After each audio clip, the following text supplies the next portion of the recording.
Salut, c'est Julien. Dans cette vidéo, on va voir comment devenir graphiste freelance. Donc, si tu as comme projet de te lancer en freelance en tant que graphiste, ça va t'intéresser. Et d'ailleurs, si tu souhaites aller plus loin, tu as en description mon programme Freelance Academy qui te permet de voir toutes les stratégies que tu peux mettre en place pour avoir des résultats qui sont 100 fois meilleurs que tous les freelances. Donc, on est parti de suite. On va commencer en premier lieu par pourquoi devenir graphiste. Ensuite, on verra que faut-il maîtriser pour devenir graphiste freelance. Il y a quelques règles importantes. Et en troisième point, par où commencer? Donc commençons par pourquoi devenir graphiste. Alors il y a 5 raisons principalement.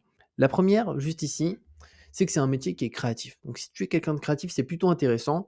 Et si tu as notamment une passion pour la créativité de manière générale et que tu aimes trouver de nouvelles façons de communiquer avec les gens, le design graphique, ça peut être une activité très intéressante et t'en servir du coup pour communiquer, partager des idées, des concepts quand un client va te demander de réaliser telle ou telle chose. Donc à ce niveau-là, c'est un bon point.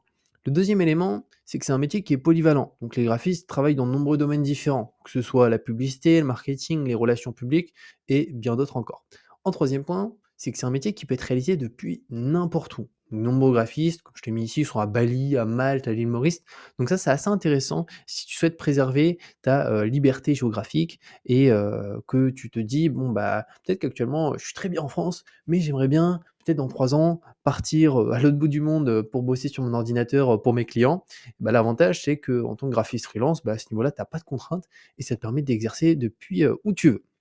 En quatrième élément, c'est que c'est un métier qui offre de bonnes rémunérations. Donc le TJM minimum, en général, pour un graphiste, on est autour des 200 euros par jour. Donc c'est quelque chose qui est correct. Après, si on utilise de bonnes stratégies, clairement, on peut être vraiment bien au-dessus. On peut être à 400, 500, 600 euros par jour en fonction de sa spécialisation, de la création aussi d'une offre irrésistible. Parce que là, il ne faudra pas se baser uniquement sur un TJM, mais réellement sur une offre qu'on a créée et qui permet vraiment d'avoir des prix beaucoup plus élevés. C'est d'ailleurs ce qu'on voit dans Freelance Academy. Ensuite, en cinquième point, juste ici, c'est que c'est un métier en forte demande dans de nombreux secteurs d'activité, du fait de la forte croissance des entreprises en ligne et de la nécessité de communiquer de manière efficace avec les clients. Donc à ce niveau-là, c'est aussi un bon point, c'est que c'est un métier qui est là, qui va quand même rester là, même si aujourd'hui, effectivement, il y a des intelligences artificielles, etc. Mais ça remplacera pas complètement un métier de graphiste, étant donné que bah, réellement, on aura besoin toujours d'humains pour des modifications, pour du sens artistique qu'une IA ne va pas forcément comprendre. Donc ça, c'est hyper important. Ensuite, que faut-il maîtriser pour devenir graphiste freelance? Alors, il y a 6 points principalement qui sont assez importants. Le premier, maîtriser des logiciels de design graphique. Donc il est essentiel d'utiliser au moins un logiciel de design graphique. Donc ça peut être Adobe Illustrator, Photoshop. L'idéal, c'est de maîtriser bien entendu les deux. Et pour ça, on peut suivre des cours, des tutoriels pour apprendre ces logiciels de manière simple et efficace. En deuxième point, c'est la créativité. Donc là, design graphique, c'est avant tout une forme d'art, une forme de créativité qu'on exprime à travers un design, une création. Donc c'est hyper important à ce niveau-là d'être créatif de base. Sinon, bah, le design graphique, enfin le graphisme de manière générale, c'est pas quelque chose qui est intéressant. Ensuite, en troisième point, c'est le sens de l'esthétique. C'est-à-dire qu'au-delà d'être créatif, il faut avoir le sens de l'esthétique. Donc ça, c'est avant tout une question d'apparence. Donc il est important d'avoir un bon sens de l'esthétique et de savoir créer des designs qui soient esthétiquement agréables. En quatrième point, c'est un bon sens de l'organisation, et ça, il ne faut pas le négliger, parce que le design graphique peut être un processus complexe. Il est donc important d'avoir de bonnes compétences en organisation pour gérer efficacement ses projets, notamment sur Adobe Illustrator ou Photoshop, où il faut créer des dossiers, protéger un peu aussi ces projets d'une certaine manière pour éviter que s'il y a le moindre souci ou la moindre modification, on ne puisse pas la faire ni rien. Ça, c'est hyper important d'être bien organisé. En cinquième élément, c'est la communication. En tant que graphiste, tu seras en contact avec, en général, soit des clients ou soit aussi des collaborateurs en plus de ces clients. Donc là, il est important d'avoir des bonnes compétences de communication pour être en mesure de comprendre leurs besoins et travailler de manière efficace avec eux. Parce que ce qui peut arriver en tant que graphiste freelance, c'est d'être sur un projet client où il y a plusieurs freelances qui sont engagés. Imaginons un graphiste, un UX designer, un copywriter, et donc, du coup, très souvent, bah, il y a un groupe sur lequel on va retrouver ces 3 freelances qui vont devoir échanger sur un projet et qui vont devoir le mener de A à Z ensemble. Donc, faut que chacun puisse communiquer de la meilleure des manières à ce niveau-là. En sixième point, c'est savoir vendre ses services d'une manière différente de tous les graphistes. Alors, j'ai oublié le S juste ici. Donc en termes de prospection passive et prospection active.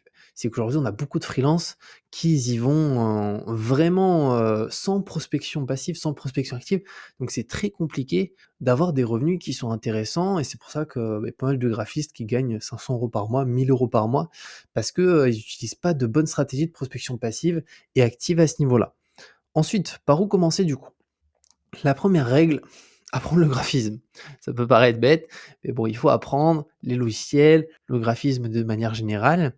En deuxième point, se spécialiser. Ça, c'est quelque chose qui est aussi, pas fait par beaucoup de graphismes. En fait, c'est compliqué d'avoir, des prix élevés, au-delà de ça, de pouvoir créer une offre irrésistible si on n'est pas spécialisé dans un domaine. C'est comme si demain on a un souci, aux dents, eh ben, on ira beaucoup plus, vers directement un chirurgien dentiste plutôt que notre médecin généraliste. Même si on sait que c'est plus cher le chirurgien dentiste, on sait que lui va pouvoir nous apporter vraiment la meilleure solution plutôt que le chirurgien, généraliste. Il va très certainement nous dire: «Bon, bah, là, moi, je vous conseille de faire ça, attendre ou peut-être aller du coup chez un chirurgien, dentiste». Donc voilà, spécialiser, ça permet ça. Donc là, j'ai pris quelques exemples. Alors bien entendu, c'est, des exemples, mais imaginons être spécialisé au niveau des logos, des maquettes de sites web, du print, donc de tout ce qui est impression, ça peut être de la 3D, ça peut être plein d'autres éléments, mais la spécialisation est très intéressante. Après, on peut se spécialiser sur un, 2 domaines, mais de manière générale, être très généraliste, très large, c'est pas la meilleure solution pour avoir de bons résultats. Ensuite, en troisième point, c'est créer une offre irrésistible pour ses prospects. En fait, il faut pas juste avoir un TJM et se dire: «Bon, bah, moi, peu importe ce qu'un client me demande, et bien moi, je coûte 200 € par jour». Non, ça marchera pas ou du moins ça marchera, mais on aura toujours des petits résultats avec ça.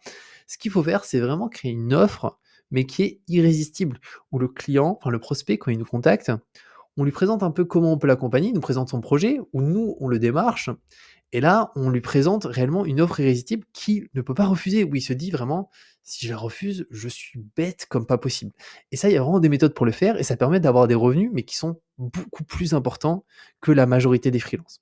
Ensuite, en quatrième point, c'est prospecter de manière efficace en prospection passive et prospection active, donc ça, c'est ce qu'on a vu un peu plus tôt.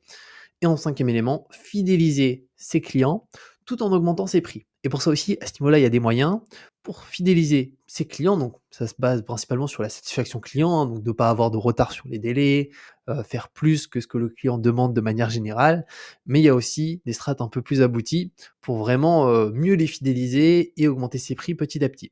Donc, voilà par rapport à ces différents points. Donc, pour récapituler, on a vu le par où commencer. Ensuite, que faut-il maîtriser pour devenir graphiste freelance? On a vu qu'il y a des points qui sont quand même assez importants. Et ici, pourquoi devenir graphiste freelance? Eh ben, on a des raisons qui sont aussi assez intéressantes. Donc j'espère que cette vidéo t'a plu. N'hésite surtout pas si tu as des questions à les poser directement dans les commentaires. Comme ça, je répondrai dès que j'ai un petit moment, j'essaie de répondre à tous les commentaires. Donc franchement, n'hésite vraiment pas. Si tu as la moindre question, je te dis à très bientôt. Je te mets aussi en description, comme je t'ai dit, le programme Freelance Academy pour aller beaucoup plus loin et avoir une activité de freelance qui cartonne. Et je te dis à très bientôt. Ciao!